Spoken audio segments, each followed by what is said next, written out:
pode entrar no Brasil Business Network com o rei do networking, Tom Rioch.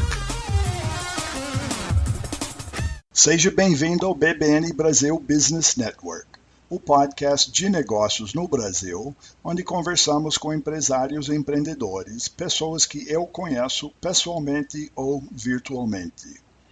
Eu sou Tom Rioch, um americano com muitos anos no Brasil e conhecido como o rei do networking. Sou palestrante sobre networking feminino e autor do livro Seja Executivo e Não Executado. Hoje no BBN Brasil vamos falar com a Miriam Moreira. Eu e a Miriam somos membros do Future Advisory Board, um grupo de profissionais que se reúne para conversar sobre tendências e o futuro. E reunimos na ASIC, a Associação Comercial e Industrial de Campinas. Miriam tem longa experiência como executiva de gestão de pessoas em empresas multinacionais de grande porte, tais como Wabco e Merck Sharp Dohme, onde ela liderou todos os subsistemas de RH. Soma-se essa experiência intensa participação em comitês executivos, grupos profissionais de RH e associações de indústrias. Atualmente assessora líderes de empresas e profissionais de RH no desenho e implantação de estratégias de gestão de pessoas, com foco em resultados e em pleno alinhamento com as estratégias de negócio. Ela é professora de gestão de pessoas e resultados no pós-MBA da Innova Business School. Ela é terapeuta ocupacional pela PUCamp, pós-graduado em gestão e estratégia de empresas pela Unicamp e estudos avançados sobre liderança pela Fundação Dom Cabral. E recentemente voltou de uma viagem internacional que também vamos falar. Sou bem-vindo ao BBN, Miriam, e vamos começar. Bom dia, Tom. Agradeço o convite. É um momento interessante. Eu tenho acompanhado um pouquinho do seu trabalho com outros profissionais. Eu ouvi alguns dos podcasts, ainda não consegui ouvir todos, mas estou achando essa sua experiência muito, muito legal, muito boa. Parabéns, viu? Obrigado. Hoje, na realidade, já estamos atingindo 50 pessoas entrevistadas. Então, é uma diversidade grande de pessoas, de assuntos, de oportunidades.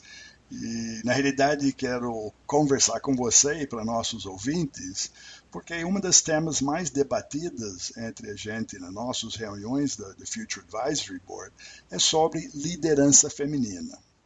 Eu queria que você compartilhasse sua visão. Estou olhando para 2025, no futuro. Qual é a sua visão para mulheres no Brasil, como executivas, CEOs ou empreendedoras? Bom, qualquer perspectiva que a gente aborde agora, Tom, ela vai ter variáveis, determinadas questões que a gente pode abordar, pegar caminhos para essa conversa. Então, eu vou falar dos avanços. Eu acho que eu gosto muito de acreditar que o mundo vem melhorando, estatisticamente a gente, apesar de ver coisas não boas, dos conflitos, das polarizações, historicamente a humanidade evoluiu e coisas muito importantes vêm acontecendo, e dentro desse contexto tem a questão feminina, a questão da mulher, do papel dela na sociedade. E eu vejo isso nas organizações também, Quando você fala, por exemplo, dos grupos de profissionais de RH, quando eu comecei a participar bastante tempo atrás, ainda tinha poucas mulheres, eram poucas mulheres no tamanho do grupo. Sim. Agora, a maioria das pessoas, em gestão de pessoas especialmente, é composta por mulheres, Essa maioria é de mulheres, e mulheres superativas, com participação internacional, grandes organizações, e se posicionam com muita determinação. Então o papel da mulher mudou na sociedade, mas também tem o lado que eu não posso esquecer das desigualdades, que a gente precisa sempre levar isso em consideração, porque tem uma coisa muito fácil de observar, que é, as mulheres elas vão crescendo na hierarquia a partir dali, os papéis principais ainda são masculinos, Pode falar. Então, se você pega estatísticas, por exemplo, tem uma pesquisa da Grant Thornton que fala que CEOs, do último ano que eles fizeram a pesquisa, são só 16% de mulheres, né? Uhum. Eu tive a sorte de trabalhar numa empresa, né, posso falar, a Merck tinha uma ação afirmativa de promoção de mulheres, de contratação de mulheres, uhum. E tinha meus chefes, como era uma estrutura muito grande, eu tinha chefes que tinham como chefes mulheres. Tá. Então isso era bem distribuído, e aí o tema era tratado pela perspectiva da diversidade. Sim. Então, eu acho que isso é uma coisa que a gente já pode pontuar agora, da questão da diversidade, para que fique contextualizado como é que é isso. A igualdade, na verdade, ela pode ser de gênero, mas existe uma desigualdade ainda, por exemplo, de remuneração. Então, sim, é o que eu te disse no começo, são muitos aspectos, e quando eu falo da diversidade, eu percebo que o jeito que a mulher pensa e olha as situações é diferente do jeito que o homem olha e pensa as situações. Sim, sim.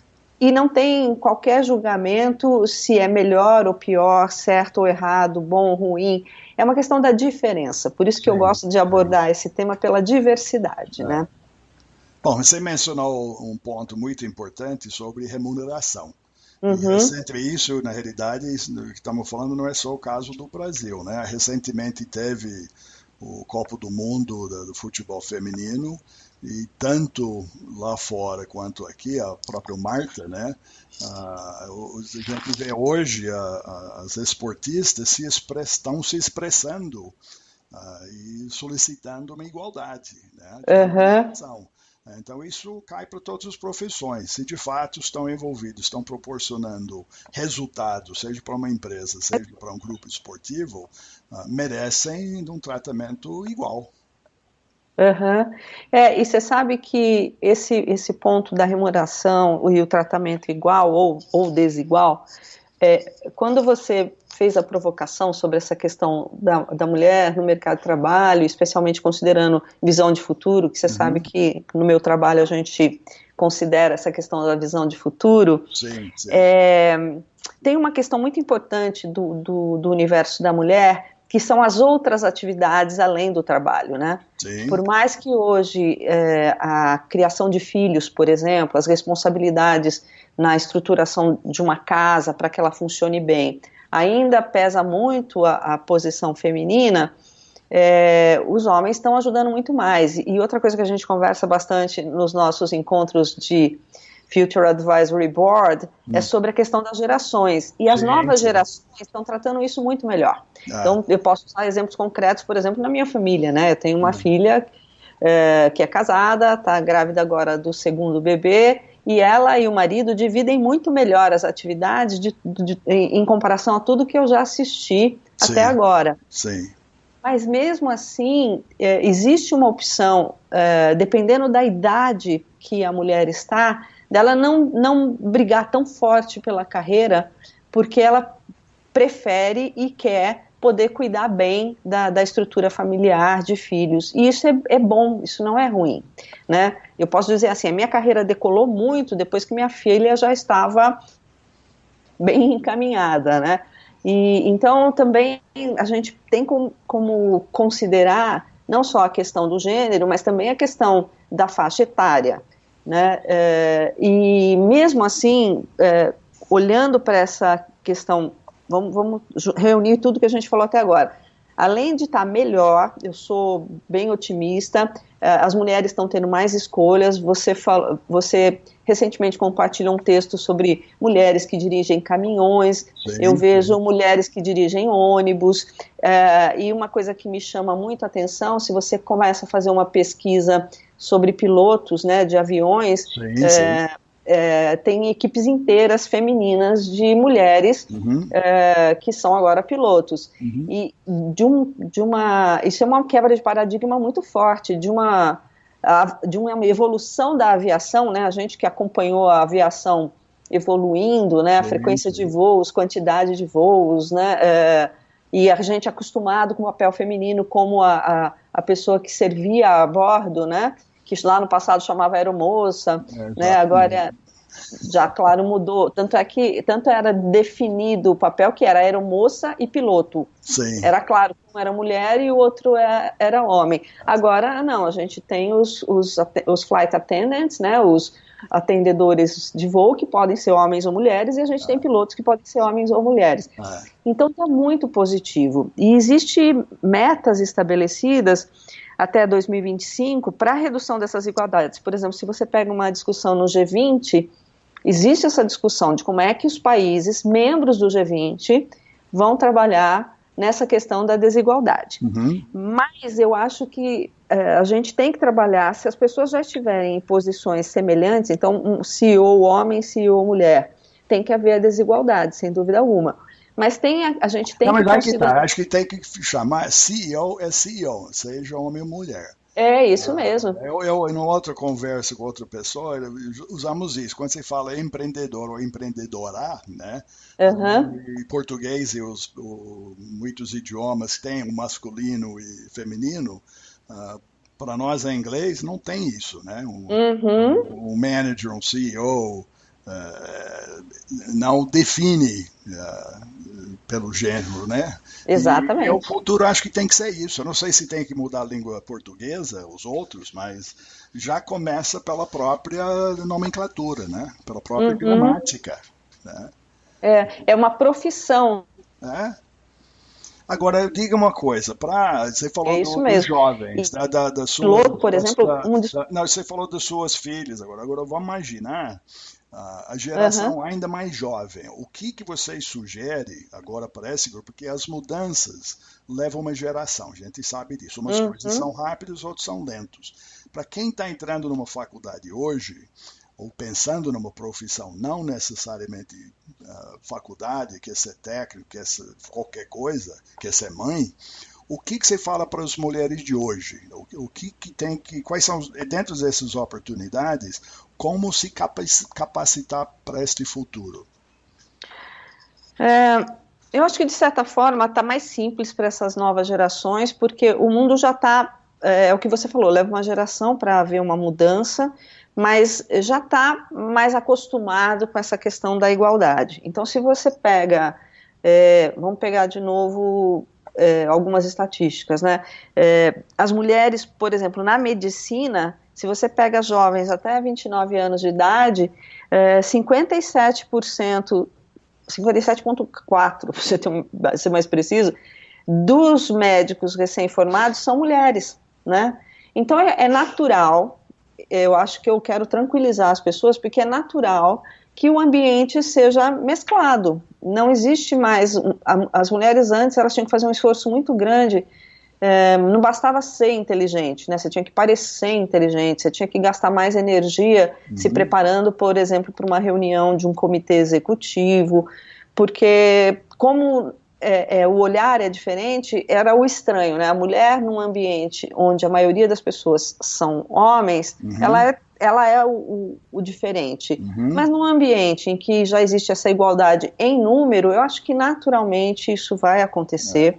Né? E não estou falando só da medicina, você vê nas... Não, tudo.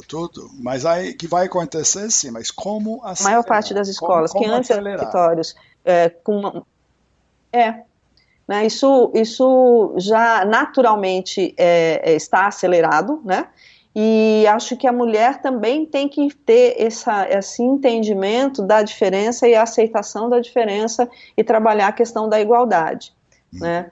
Isso eu percebo que às vezes tem mulheres que pesam pelo outro lado. Então, do ponto de vista de recomendação, né, como você colocou, é a gente tratar o ambiente igualmente, né? Seja homem, seja mulher, é a meritocracia, né? Quem é mais competente, quem sabe fazer, para quem eu preciso pedir ajuda se eu não souber alguma coisa, e sem fazer restrição de perguntar para o gênero A ou B.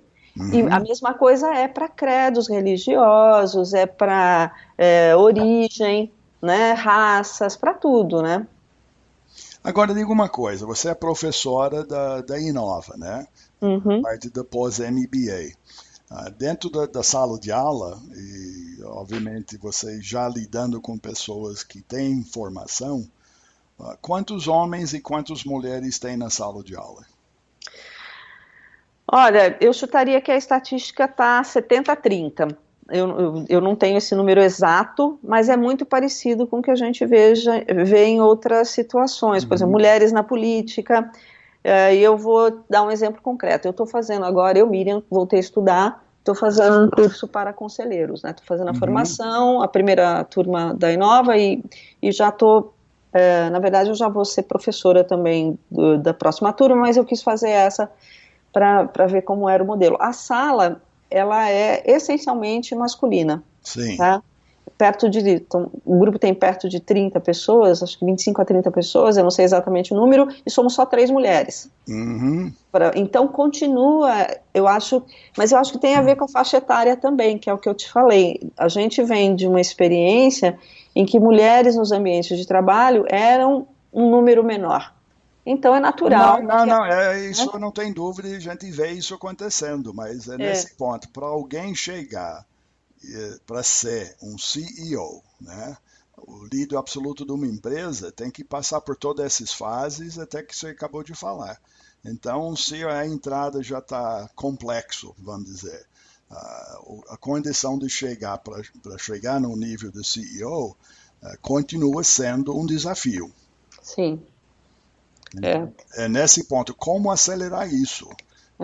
Eu acho que tem uma questão de influenciar na cultura da organização. Então, se você já tem uma posição executiva de liderança, você tem condições de influenciar para que a cultura seja mais preparada para os ambientes. Mesmo quando a gente fala de startups, eu também sou mentora do Founder Institute. Sim.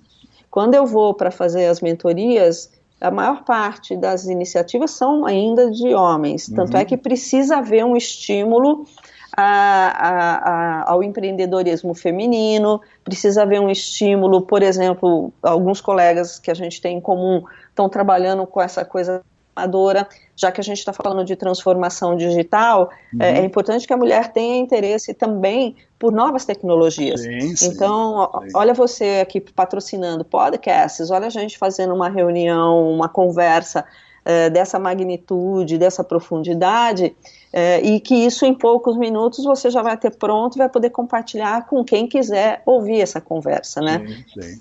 Então eu acho que essa recomendação de sim, se interesse por tecnologia, saiba o que está à nossa disposição para tornar as conexões mais sólidas e mais conceitos mais compartilhados, conhecimentos mais compartilhados.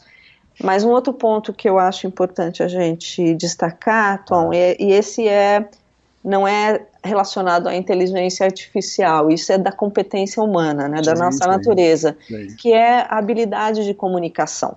Isso. Eu acho que comunicação é uma coisa que eu não canso de falar sobre isso nos ambientes.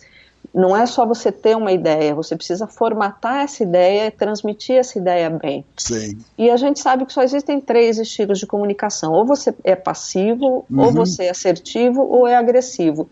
A recomendação é que seja sempre assertiva.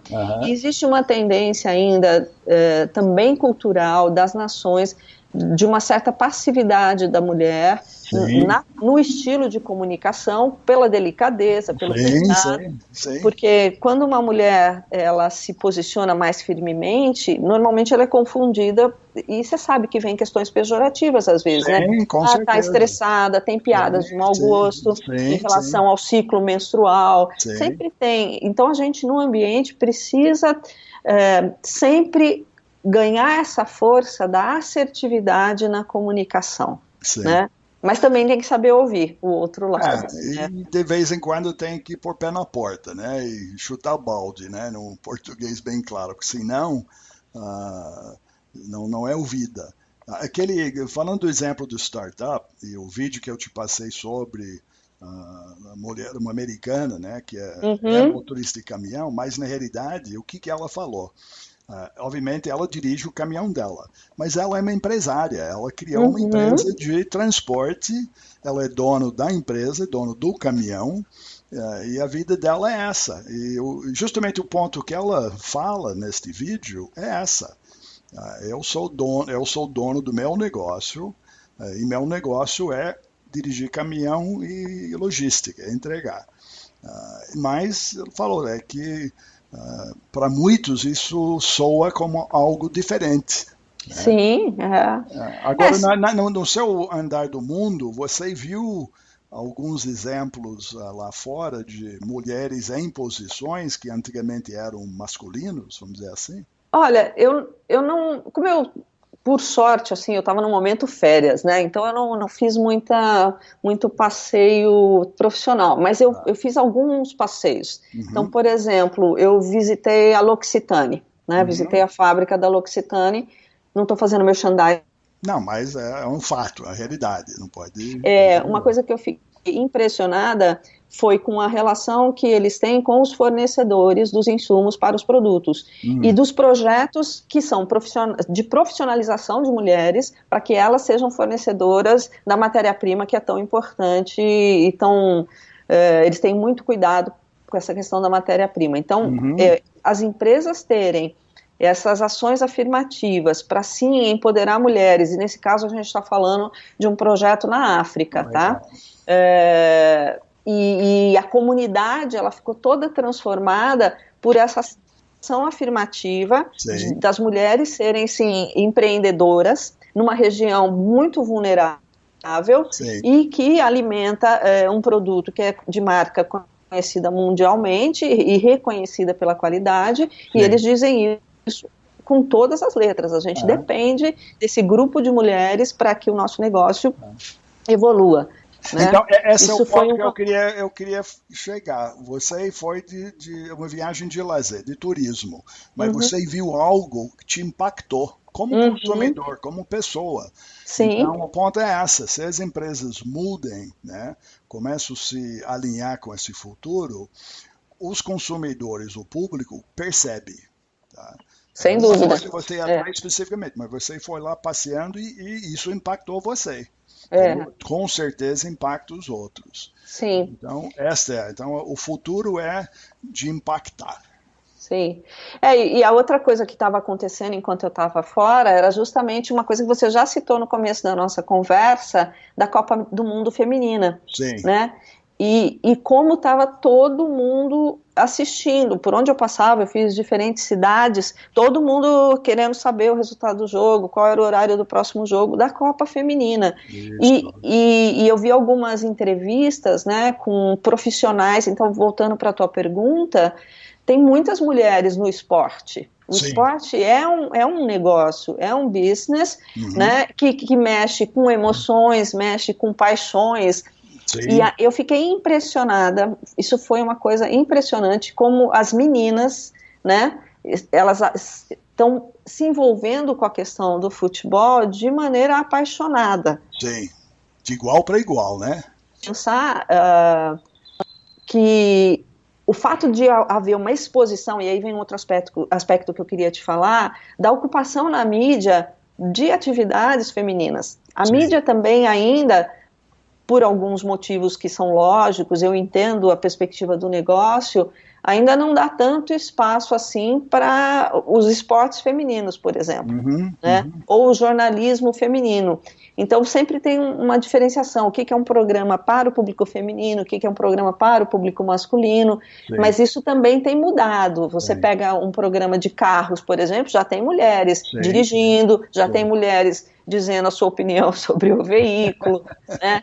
E assim por diante. Então eu acho que vamos tentando resumir, né? Eu sei que eu costumo falar bastante, porque esse é um tema que me interessa me apaixona, né?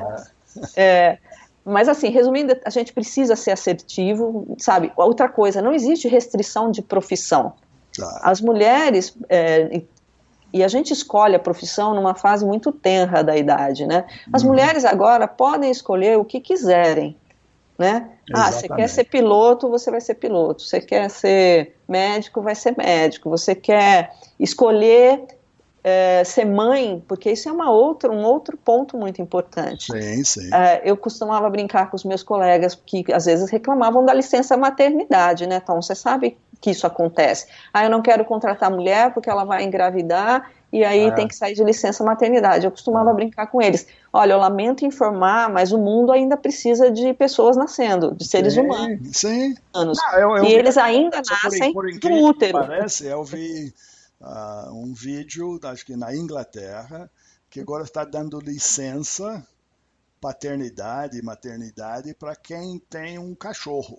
Isso, eu vi também. Então, acho que tudo faz parte. Seres, sejam humanos ou animais, fazem parte da nossa vida, né? Fazem parte de uma realidade. Então, eu achei isso fantástico.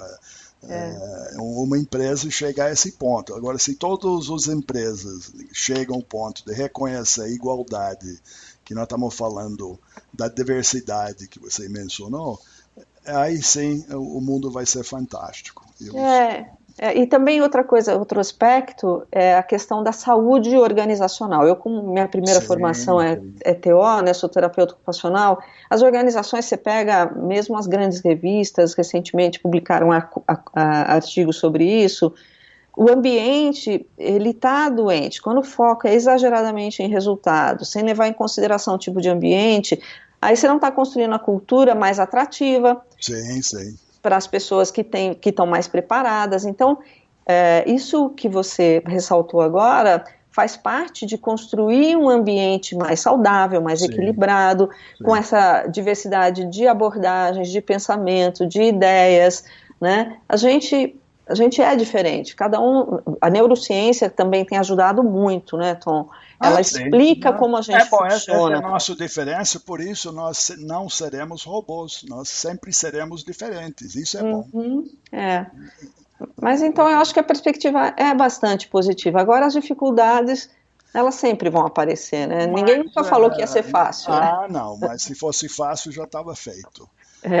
Isso mesmo. Mas isso, Miriam, quero te agradecer seu tempo, participação e interesse realmente pelo assunto, e certamente no futuro vamos voltar a falar mais. Claro, vai ser um prazer e agradeço o convite, a confiança, né? Muito obrigado. E também eu gostaria de convidar nossos ouvintes para visitar o site do bbnbrasil.com, onde você vai achar o podcast Hoje com Miriam Moreira e o link para o perfil dela no LinkedIn. O BBN Brasil Podcast está no Spotify, Spreaker, Apple Podcast, Google Podcast, entre outros, onde você vai poder seguir entrevistas passadas e futuras do BBN Brasil. Quero agradecer vocês, ouvintes e seguidores do podcast, nossa audiência, que é o fator mais importante do nosso sucesso.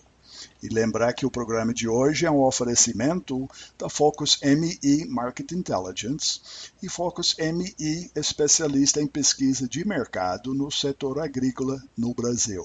Mais informações no site focusme.com.